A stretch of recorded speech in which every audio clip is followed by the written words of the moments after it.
नमस्कार विद्यार्थी मित्रांनो, ज्ञान अर्णव अकॅडमीमध्ये तुमचं स्वागत आहे। तर आजचा आपला विषय आहे की PYQ विश्लेषण किंवा analysis, previous year question paper analysis. ठीक आहे, तर विद्यार्थी मित्रांनो, मागच्या लेक्चरमध्ये माझं तुम्हाला हे सांगणं आहे की तुम्ही प्रत्यक्षात जाऊन प्रिव्हियस इयर क्वेश्चन पेपर बघा, त्या संबंधित घटकावरचा कुठे प्रश्न विचारले गेलेले आहेत ते पहा।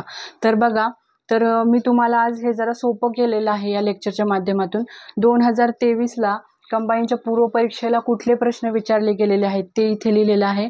22ला कुठले विचारलेत आणि 21ला कुठले विचारलेत। ओके, आणि हे संबंधित घटक लिहिलेले आहेत, त्यामुळे तुम्हाला समजायला खूप सोपं जाणार आहे।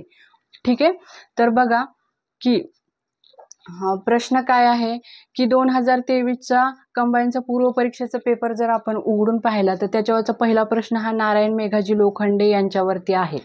Are you getting my point? तर 2021चा कंबाईनचा पूर्व परीक्षेचा क्वेश्चन पेपर उघडून पाहिला तर तिथे पण नारायण मेघाजी लोखंडे यांच्यावरती प्रश्न आहे। एक मुद्दा झाला।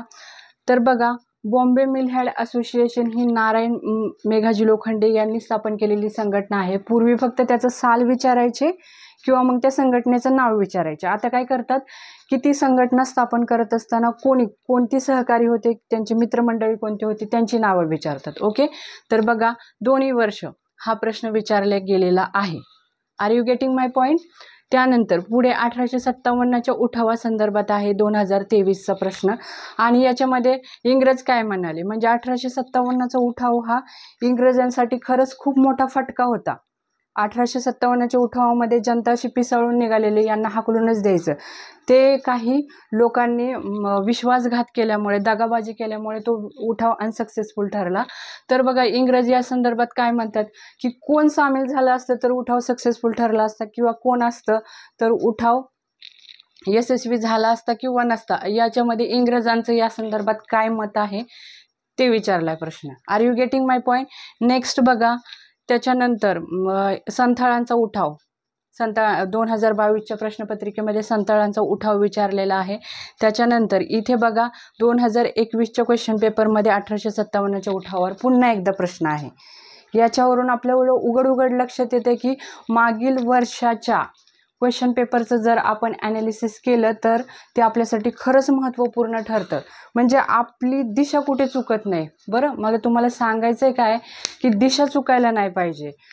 हिस्ट्री हा सब्जेक्ट खूप वास्ट आहे, त्याचा अभ्यास साहित्य खूप जास्त आहे, आणि याच्यातून जर आपल्याला मार्क मिळवायचे असतील, आपल्याला पोस्ट काढायची असेल आणि मार्क मिळवायचे असतील, हिस्ट्रीचे मार्क कुठेही जाऊ द्यायचे नसतील, तर आपण PYQचे ॲनालिसिस केलं पाहिजे। म्हणजे हिस्ट्रीसाठी तुम्ही PYQचे ॲनालिसिस केलं पाहिजे असं मी म्हणते, आणि इतर सब्जेक्टसाठी तसं काही करण्याची गरज नाही असं मी म्हणते। असं याचा अर्थ बिलकुल होत नाही, सगळ्या सब्जेक्टसाठी करा, पण हिस्ट्रीसाठी मी तुम्हाला सांगते की हे बघा, आपल्या समोर ह्या गोष्टी आहेत, हे दोन घटक आहेत। ठीक आहे, तर बघा, नेक्स्ट आहे प्रार्थना समाज।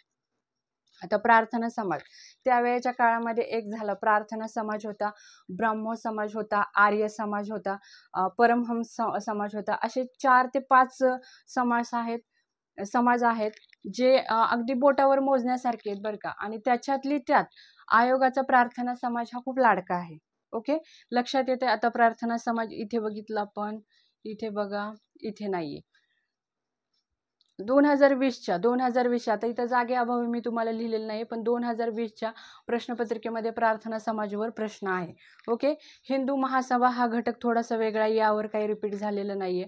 त्यानंतर पुन्हा 1857चा उठाव, इथे पण आहे, इथे पण आहे। ओके, त्याच्यानंतर इथे पण आहे, 3 ठिकाणी। 1857च्या उठावामध्ये झाशीची राणी लक्ष्मीबाई यांची भूमिका कशी होती, तात्या टोपेंची भूमिका कशी होती, किंवा मग जो बादशाह होता त्याची भूमिका कशी होती, हॅवलॉक असे इंग्रज सैनिक त्यांना विरुद्ध लढले, त्यांची भूमिका कशी होती, या संदर्भात पुन्हा प्रश्न आहे। म्हणजे एकाच क्वेश्चन पेपरमध्ये 1857च्या उठावावर डबल प्रश्न विचारलेला आहे। ठीक आहे, तर इथं बघा, 1875चा शेतकऱ्यांचा उठाव खूप लोकप्रिय झालेले आहे बरं का अलीकडच्या काळामध्ये। मागच्या 5 वर्षाच्या पलीकडचे क्वेश्चन पेपर जर तुम्ही उघडून पाहिलं तर समाजसुधारकामध्ये आपल्याला असं क्लिअर कट लक्षात येतं की बघा, शाहू फुले आंबेडकर यांना सोडून, यांना इग्नोर करून आयोग प्रश्न विचारत नव्हते, ते तिघं ठरलेलेच असायचे। पण अलीकडे तसं नाही, अलीकडे बघा, हे असे कामगार संघटना किंवा मग हे शेतकऱ्यांचे उठाव, मग त्याच्यामध्ये बघा आदिवासींचे उठाव आहेत, शेतकऱ्यांचे उठाव आहेत, किंवा मग 1857चा उठाव हा स्वातंत्र्य चळवळीतला वेगळा उठाव येतोय. त्याच्यानंतर आपल्या महाराष्ट्राच्या दृष्टिकोनातून जे आहेत उमाजी नाईकांचा उठाव आहे, त्याच्यानंतर वासुदेव बळवंत फडके यांनी केलेले बंड आहे, हे खूप विचारलं जात आहे. आणि याच्यामध्ये काय होतंय की स्टेट बोर्डचे बुक जे आहेत, म्हणजे 8वीचं एक बुक सांगितलं आयोगाने आपल्याला, 8वीचं एक इतिहासचं पुस्तक आणि त्याच्यानंतर 11वीचं एक इतिहासचं पुस्तक. तर यामध्ये डायरेक्ट त्या पुस्तकातून प्रश्न उचललेले आहेत. कसे? तारखेसहित घेतले बघा याच्यात. ठीक आहे. तर हे 1875चा शेतकऱ्यांचा उठाव. ओके, ह्याला पॅरलर किंवा समांतर संथानांचा उठाव तर इथे विचारलेलाच आहे. त्याच्यानंतर याच्यामध्ये हे बघा नाईकांचा, उमाजी नाईकांचा 2021ला उमाजी नाईक यांचा उठाव, यावर प्रश्न विचारलेला आहे. ओके, त्याच्यानंतर सेनापती बापट हे क्रांतिकारकांमध्ये मोडतात, ह्यांच्या संदर्भात. आता हे फक्त आपण 3 वर्षाचं तुम्हाला लिहून दिलेलं आहे, मागे जाऊन बघितलं आणि आपण ते पण घेणार आहोत. तर याच्याशी समांतर असे प्रश्न सापडतात आपल्याला. ते इथं सेनापती बापट हे क्रांतिकारक बॉम्ब तयार करायचे, किंवा मुळशीचा सत्याग्रह, त्याच्यामध्ये सेनापती बापट यांचा रोल फार महत्त्वाचा होता. 1922चा तो सत्याग्रह होता आणि 2022ला या गोष्टीला विद्यार्थी मित्रांनो 100 वर्ष पूर्ण झालेली आहेत. आणि ज्या घटनेला 100 वर्ष, 200 वर्ष, 400 वर्ष, 500 वर्ष पूर्ण होत असतात, असे प्रश्न आयोगाचे लाडके असतात. त्यामुळेच 2023ला हा प्रश्न विचारला गेलेला आहे. हा करंट फॅक्टरमध्ये मोडतो. ओके, नेक्स्ट बघूया आपण 1919च्या सुधारणा. म्हणजे पूर्वी परीक्षेला भारतीय स्वातंत्र्य चळवळीचा इतिहास विचारायचे आणि त्याच्यासाठी रेफरन्स बुक हे जयसिंगराव पवार यांचा इतिहास हे असायचं. तर त्यामध्ये आपल्याला खूप छान पद्धतीने दिलेलं आहे. त्या अनुषंगाने म्हणजे ह्याच्यावर महाराष्ट्राचे प्रश्न पण असतात आणि भारताच्या इतिहासावर पण असतात. तर 1919च्या सुधारणा म्हणजे मॉन्टेग्यू चेम्सफोर्ड सुधारणा कायदा 1919चा आहे. त्यानंतर 1909चा मोर्ले मिंटो सुधारणा कायदा आहे. मागच्या एका लेक्चरमध्ये माझ्याकडून बोलण्यात आलेलं आहे हे. तर या राजकीय सुधारणा होते, या संदर्भात एक प्रश्न आहे. त्यानंतर स्वदेशी चळवळ, 1906च्या कोलकाता अधिवेशनामध्ये पण आपण स्वदेशी चळवळबद्दल थोडंसं पाहिलेलं आहे. तर स्वदेशी चळवळमध्ये खादीचा पोशाख कोणी घातला? तर ते गवा जोशी यांनी घातलाय आणि राणीचा दरबार होता तिथे, तेव्हा ते हजर राहिले, या संदर्भात प्रश्न आहे. ओके, त्याच्यानंतर अधिवेशने, आपण 3च अधिवेशनं शिकलेलो आहोत, पण अधिवेशनाचे अध्यक्ष आणि ठिकाणी या संदर्भात 2023च्या प्रश्नपत्रिकेमध्ये प्रश्न आहे. Are you getting my point? आता 2022वर येऊया. व्यापारवादी अर्थव्यवस्था म्हणजे ब्रिटिश भारतामध्ये आले तर त्यांचा काय हेतू होता? काय भारताचं कल्याण करणे असा हेतू होता का त्यांचा? नाही, त्यांचा असा हेतू नव्हता. जास्तीत जास्त नफा कमवणे हा त्यांचा हेतू होता आणि त्याच दृष्टिकोनातून ते इथे आले होते. ओके, तर त्या संदर्भात एक प्रश्न आहे. त्याच्यानंतर डॉक्टर भाऊदाजी लाड यांच्या संदर्भात प्रश्न आहे. त्यानंतर जांभेकर, ओके, जांभेकर, बाळशास्त्री जांभेकर यांच्यावर परत प्रश्न विचारला गेलेला आहे. विद्यार्थी मित्रांनो, ही गोष्ट लक्षात घेणं गरजेचं आहे. बघा 2021च्याच प्रश्नपत्रिकेमध्ये जांभेकरांवर प्रश्न आपल्याला दिसतो.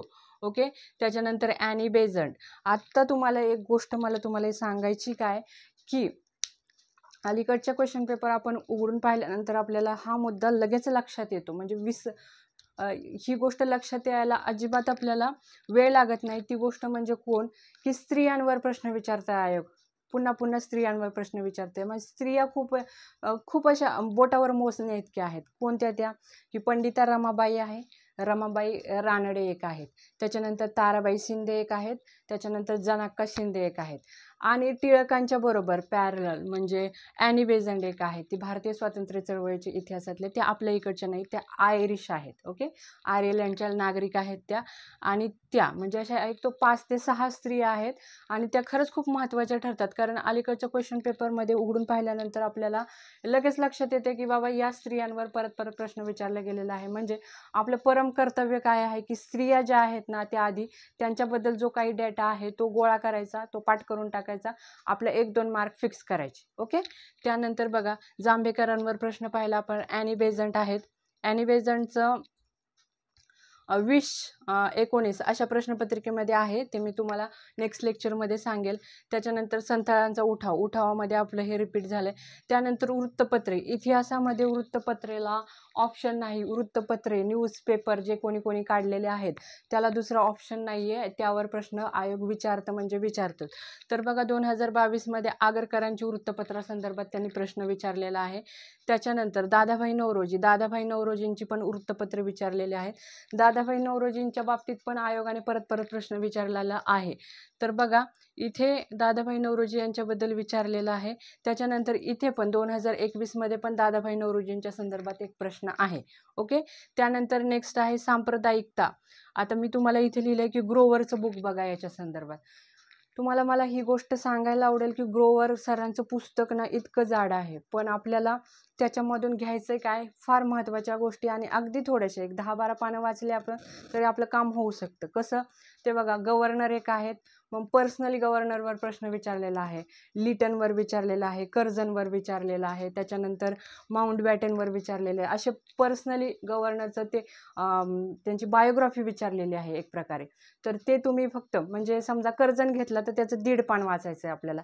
त्याच्यानंतर लॉर्ड लिटन घेतला तर त्याचे 1-1.5 पान वाचायचे. त्याच्यानंतर अजून रिपन आहे, त्याचं 1-1.5 पान वाचायचं. असे थोडे आणि ते खूप इंटरेस्टिंग आहे. कसं आहे बघा, आपल्याला याच्यामधून माहिती कशी मिळते आपल्याला की पुढच्या, आता इथे मी तुम्हाला परत सांगते की जागेअभावी आपल्याला लिहिता आलं नाहीये, पण 2019च्या 17च्या क्वेश्चन पेपरमध्ये हे आपल्याला क्लिअर कट लक्षात येते की नेमकं काय होतंय की तो गव्हर्नर असतो, एखादा गव्हर्नर आहे आणि त्यांनी त्याच्या काळामध्ये फॉर एक्झाम्पल डलहौसी घ्या. डलहौसीच्या काळामध्ये खूप साऱ्या सुधारणा भारतामध्ये आलेल्या आहेत. मग डलहौसी नाव द्यायचं आणि त्याच्या सुधारणा द्यायच्या आणि या बरोबर आहे का, हे चूक आहे का, असं विचारता येईल. ते नेक्स्ट लेक्चरला आपण पाहणार आहोत. ठीक आहे. तर सांप्रदायिकच्या संदर्भात मग याच्यामध्ये मुस्लिम म्हणजे पाकिस्तान हे नवीन राष्ट्र कसं उदयास आलं या संदर्भात प्रश्न विचारलेला आहे आणि याचं तुम्हाला उत्तर ग्रोवरच्या बुकमध्ये सापडणार आहे. ओके. त्यानंतर ईस्ट इंडिया असोसिएशन आहे. आता संघटना आहे बघा, बॉम्बे प्रेसिडेन्सी असोसिएशन आहे, ईस्ट इंडिया असोसिएशन आहे, अशा यासारख्या संघटना ज्या आहेत त्या संघटनावर प्रश्न विचारलेले आहेत. म्हणजे आपलं विद्यार्थी म्हणून कर्तव्य काय येते की ज्या काही संघटना आहेत त्या संघटना खूप चांगल्या करून जायचं. जसं की स्त्रियांच्या बाबतीत एक 5 ते 6 बोटावर मोजणे इतके स्त्रिया आहेत तर तेवढ्या करा. त्याच्यानंतर ज्या संघटना आहेत, ईस्ट इंडिया असोसिएशन आहे, बॉम्बे प्रेसिडेन्सी असोसिएशन आहेत, यासारख्या ज्या संघटना आहेत त्या करा. ओके. त्याच्यानंतर आता आपण 2021कडे येऊ. बाळशास्त्री जांभेकर यांच्यावर प्रश्न विचारलेला आहे, गोपाळ हरी देशमुख यांच्यावर प्रश्न विचारलेला आहे. टायटल आहे जोड्या लावा. ओके. त्यानंतर हे रिपीट झालंय नारायण मेघाजी लोखंडे.